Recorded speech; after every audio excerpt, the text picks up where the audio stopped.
your breath, my bellows, my heart, your hearth. Today, we feel the heat of false flames. Today, we carry a new ember.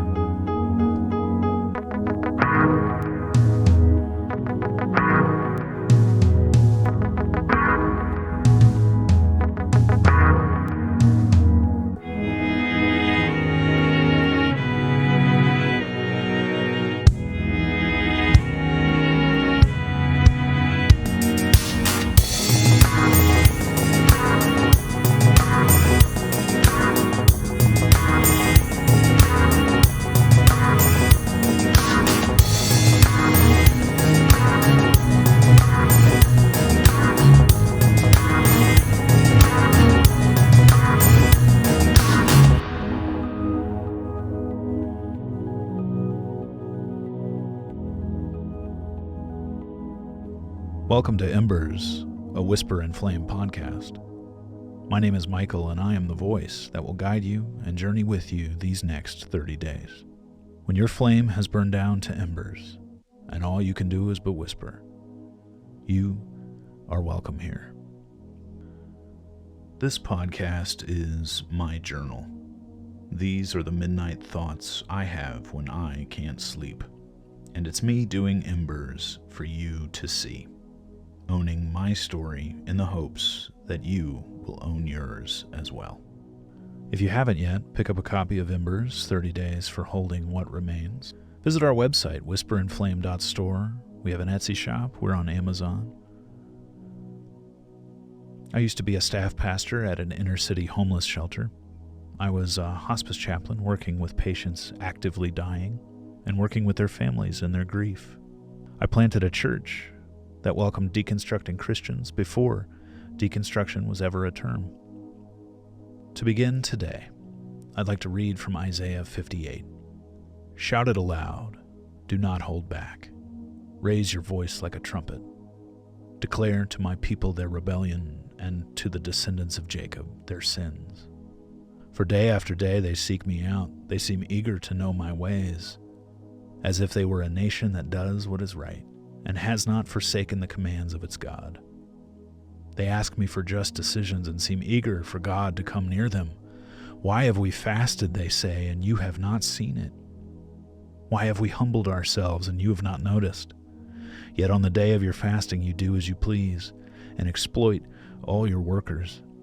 Your fasting ends in quarreling and strife and striking each other with wicked fists. You cannot fast as you do today and expect your voice to be heard on high. Is this the kind of fast that I have chosen? Only a day for people to humble themselves? Is it only for bowing one's head like a reed and for lying in sackcloth and ashes? Is that what you call a fast? A day acceptable to the Lord? Is not this the kind of fasting I have chosen? To loose the chains of injustice and untie the cords of the yoke, to set the oppressed free and break every yoke? Is it not to share your food with the hungry and to provide the poor wanderer with shelter? When you see the naked, to clothe them and not to turn away from your own flesh and blood, then your light will break forth like the dawn, and your healing will quickly appear. Then your righteousness will go before you, and the glory of the Lord will be your rear guard. Then you will call, and the Lord will answer. You will cry for help, and he will say, Here am I. If you do away with the yoke of oppression, with the pointing finger and malicious talk, and if you spend yourselves on behalf of the hungry and satisfy the needs of the oppressed, then your light will rise in the darkness, and your night will become like the noonday. The Lord will guide you always. He will satisfy your needs in a sun-scorched land, and he will strengthen your frame. You will be like a well-watered garden, like a spring whose waters never fail. Your people will rebuild the ancient ruins and will raise up the age-old foundations. You will be called repairer of broken walls, restorer of streets with dwellings. When I was 19, I was deeply involved in my local church. The people there were my friends, they were my community, not my family's, mine. I'd chosen to go there on my own and get involved. Most of my friends were older than me too. They were all in that young family stage, late 20s, early 30s, and 40s, some of them. Our pastor Kevin was in this stage of life. He and his wife had 3 young kids, and they were leading our church well, or so I thought. The fire I experienced there was soon to be seen as false flames, created by someone, like Isaiah puts it, whose fasting ended in quarrel and strife, exploiting his workers and striking with fists. See, Kev was a broken man. Maybe not all the way spiritually lost, but emotionally, mentally, something in him was not as it should have been. It's only come out recently in another podcast. His ex-wife told the story of their truly tumultuous early years. And this was not a big church. These aren't famous people. I stumbled across the podcast on Instagram Reels and saw my former pastor's wife. I was floored to hear her story so candidly told after all these years. But when I was 19, I didn't know anything about what was really happening. There were moments when I began to realize that church under Kev was not sitting right with me. A series of things, in fact, that built on each other. First was the moment where a young girl, Frankie, 14 at the time, accused him of propositioning her. He was driving her home, they were alone, and one time, apparently, he put his hand on her leg and he kind of came on to her. She got out of the car as soon as she could and told her family. The family called him out. They took it to the elders, but the elders exonerated Kev. The family then left the church. I loved them. I loved that family. And I knew they wouldn't make something like that up. I cared about them. And they were gone. That was my first glimpse of the false flames from the pulpit, from the elders. So I resolved to go too. I believed the family, but I also had no other friends, no real community other than the folks there. So I got cold feet, and I stuck around. The Pastor Kev problem subsided, and things went back to normal for everyone but Frankie and her family, at least for a while. Then came the 2004 election, and I remember this was another glimpse of the false flame and the beginnings of my own deconstruction and dissatisfaction with the church. Kev and the elders put out these little flyers about the political stances of George Bush and John Kerry. They were written in a way to sway the normal church attender to vote for George Bush. I was in the church band at the time, and Tom, my lead guitarist friend, and I both looked at these things and scoffed at them. We read them and saw right through it to the intentions of the elders and to Kev. And I remember thinking, what does this have to do with the good news? What does this have to do with Jesus' life, his death, his resurrection? What is this? There's no good news here. Not with Kerry, not with Bush. These are just men. And we are supposed to be about higher things. God's kingdom, higher than any kingdom of man. And church is supposed to be the embassy of that kingdom in the world, the spiritual hospital to every person. It has no borders, no politics, no boundaries. Is not this the kind of fasting I have chosen, to loose the chains of injustice and untie the cords of the yoke, to set the oppressed free and break every yoke? Is it not to share your food with the hungry and to provide the poor wanderer with shelter, and when you see the naked to clothe them, and not to turn away from your own flesh and blood? Politics divides. It sets people into camps. It's designed to do that. And yes, it has a purpose in civil society, but that's not God's design for human thriving. It's just not. The kingdom of God, what we were supposed to be about, it unifies people. It brings us together under God's mercy and love for each and every human being. Each and every one of us need it. It brings us together into a kingdom of love exemplified in Jesus on the cross. I glimpsed the false flame again then, not because of the politics of the leaders. I didn't care about that, and I still don't care about that. I glimpsed the false flame because God's business is to draw all people together through the love and the death of his Son, and politics is too small for that. This national religion we have, too small by half for the good God intends for his people. That good was missing for the last years I was at that church. The old Pastor Kev story started again. Months and years went by with them being whispered in the halls. But this time the stories were about the adult wives of men in the church. Many of my friends' wives were the recipients of Kev's unwanted advances, just like Frankie was years before. The false flames were back, and they were there to stay. One night the church called a late-night meeting. We'd all heard the rumors by then. Maybe 70 people were there, and Kev and his wife addressed the church from the stage.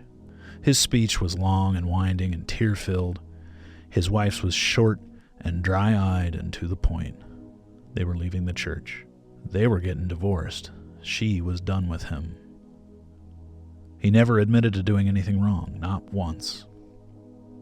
But once again, people I trusted who had no motivation to lie and only downside in sharing what happened to them, they spoke up. I believed them this time. I left the church. I was sick of it. Kev's wife left him, took the kids, got remarried. She had experienced abuse and manipulation and narcissism, and she got her fresh start. That kind of hell under the auspice of heaven could make anyone's faith crumble, but somehow hers didn't. I'll tell you what, though. By then, mine was shaken. I started my deconstruction in 2005. I was skeptical. I was angry. My trust in church and church leaders was shattered, and frankly, it never really came back. I've just seen how the sausage gets made, you know? It was the hypocrisy then and the hypocrisy now, and to be honest with you, my own hypocrisies as well. Something I've learned: the hypocrisy of Christians isn't a bug. It's a feature. I'm not apologizing for anyone's sins, not Kev's, not mine. But I know that in many ways, like Kev, I'm a broken man too. I don't want to criticize him without acknowledging that in a lot of ways I'm just like him. And ever since I learned the name of Jesus, I've known that I needed what he offered: forgiveness, life. Christianity works for bad people like Kev and me because we know we need to be saved. Christianity is for bad people. Christianity is for bad people who've met forgiveness and who are working out their salvation with real fear and trembling. If you've deconstructed your faith because of these false flames, I get it. Like I said, I've seen how the sausage gets made. I don't go to church, but neither do I hate Jesus. I've always felt a sense that there's something bigger, something better than what the world offers. And I've never been precious about the kind of person I really am, about how I really need what he offers. I didn't know his name when I was young, but once I found out who he was, I couldn't unhear it. I couldn't unhear the story of hope and forgiveness. I needed that hope. I needed that forgiveness. The bell couldn't be unrung. If you've been in that place of disappointment, discouragement, disgust with your church leaders, with public leaders, and people you loved and put your hope into, I get it. The devastation they wreak is awful in scope, awful in its commonness, and awful in its humanness. And I think of that girl, Frankie. What is her life like now? Does she blame Kev? Does she blame Jesus for not stopping Kev? I don't know. Either way, I get it. because those were years where I blamed God too. I hope Frankie's okay and all the other women. It's possible maybe many of them also deconstructed. I want to tell you that if you have taken your faith apart, you are welcome here. This place is meant to be a sanctuary, to be present with what has happened in your story. And I hope to find the ground where something fresh and alive can grow. Not a reconstruction, but the ground where new life can flourish. Because I'll tell you, the seeds are still there in your heart. All they need is a little water, a little light, and they grow. But first, we need to acknowledge that the shell of the seed dies. Death comes before new life. And that's where we are, with false flames correctly making us deconstruct our faith, because that is the only honest reaction to bullshit. Here's the real secret. Deconstruction doesn't pull you further away from God. It's the first step of unlearning bullshit on the journey of walking back toward God.